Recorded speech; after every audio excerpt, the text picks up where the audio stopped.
July 13th, 1966 was a scorching summer day in Chicago. As night fell, the residents of 2319 East 100th Street turned in for the evening, desperately seeking relief from the heat. Around 10:30 p.m., Corazon Amurao, a young nursing student, walked into the upstairs bedroom that she shared with her roommate, Merlita. She locked the door behind her and got ready for bed, climbed up on the top bunk, and laid down. About half an hour later, they heard 4 soft knocks on the door. She opened it, expecting to see one of the housemates. But instead, a strange man stood on the other side. A tall man with combed-back hair and a badly pockmarked face. He was dressed in all black, and in his right hand, he held a gun. In today's Part 1 episode, we're talking about Richard Speck, one of the most infamous mass murderers in American history.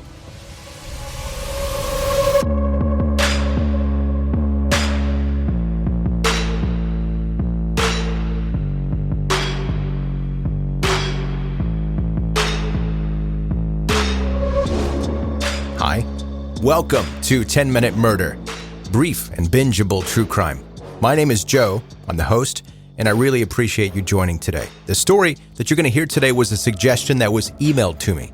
And instead of making one short episode that would maybe only scratch the surface of Richard Speck, a killer that I personally had never heard of before, I don't know how I'd never heard of this one, but I decided to make it in a couple of parts so that you, like I did, can get a good look at his life and crimes that led up to the hot summer day in 1966, where he killed 8 nursing students.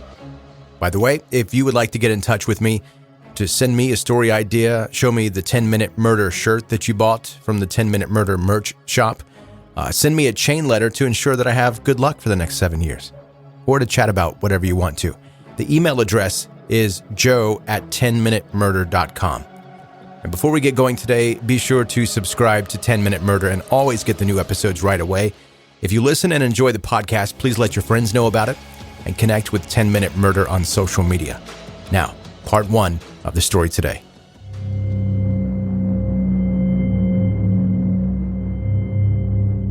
Richard Speck once said that the day after he was born, all hell broke loose, and it hasn't stopped since. That day was December 6th, 1941. And if it sounds familiar, that's because that was also the day of the attack on Pearl Harbor. When Richard was 6, his father died of a heart attack, and Speck shared a close relationship with his father and was devastated by his sudden death. When he was 9, his mother remarried a traveling salesman named Carl Lindbergh. She moved the family to his home outside of Dallas, Texas, pulling young Richard into a tornado of chaos and violence. Lindbergh was an alcoholic with a long rap sheet, with crimes ranging from drunk driving to forgery. He was also extremely abusive to his stepchildren, and for some reason, Richard bore the brunt of his stepfather's bullying. He constantly insulted and taunted Speck and seemed to relish in telling him how worthless he was. The bullying profoundly affected Speck, and it destroyed his self-esteem.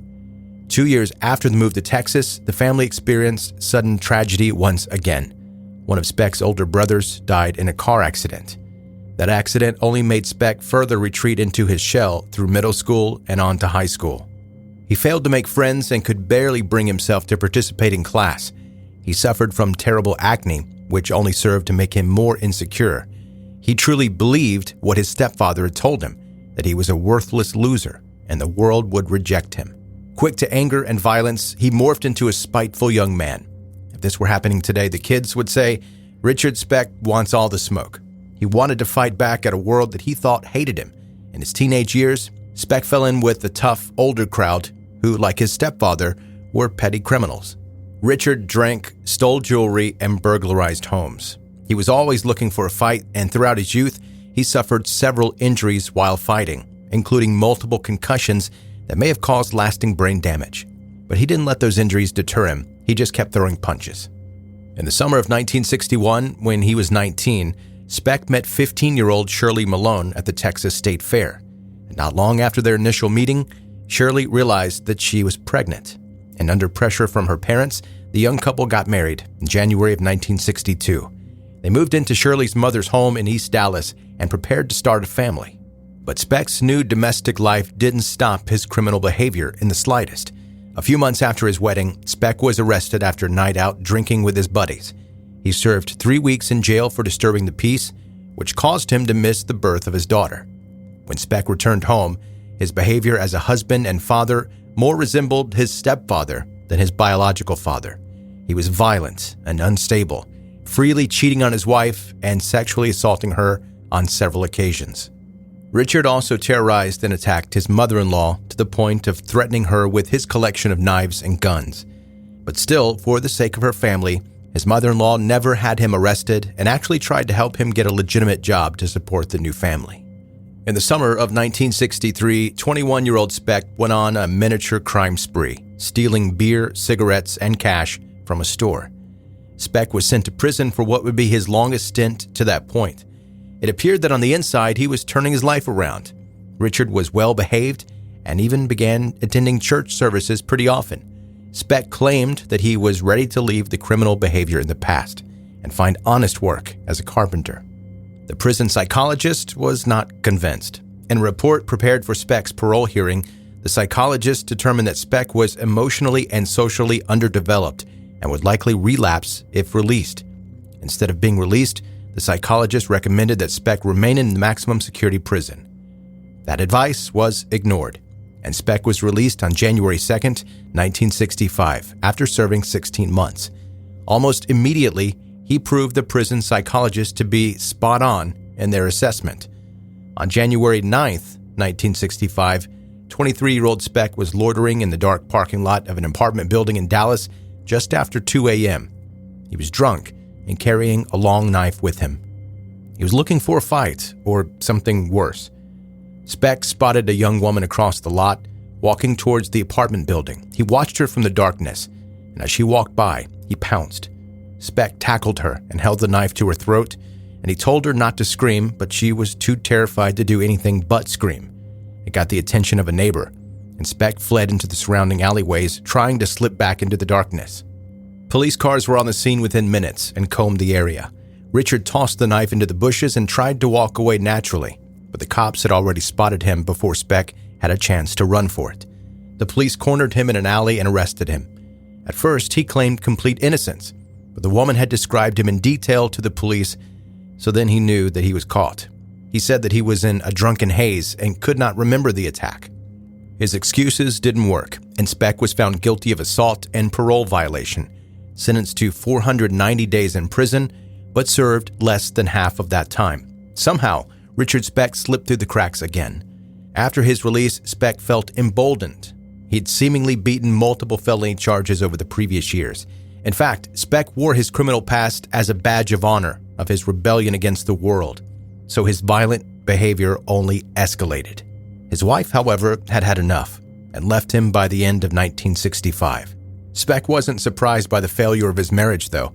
It was just another example of the world rejecting him, even if he was the cause of it.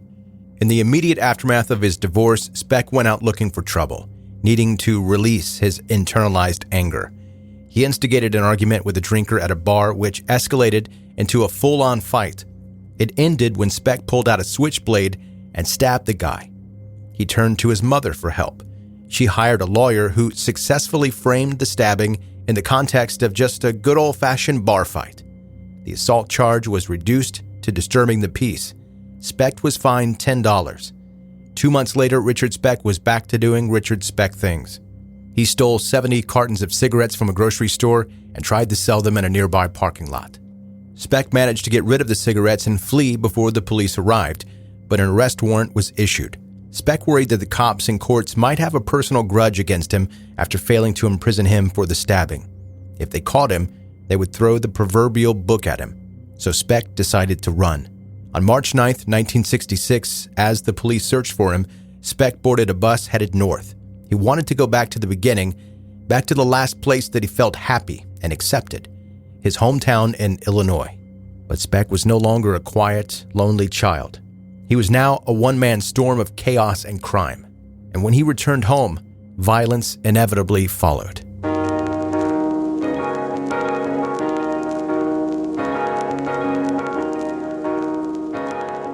That's 10-Minute Murder, Part 1 of Richard Speck. Coming up on Part 2, we're going to discuss Richard's move to Illinois where he moved back to his hometown, and then on to Chicago after that, where he became one of the most infamous mass murderers in American history.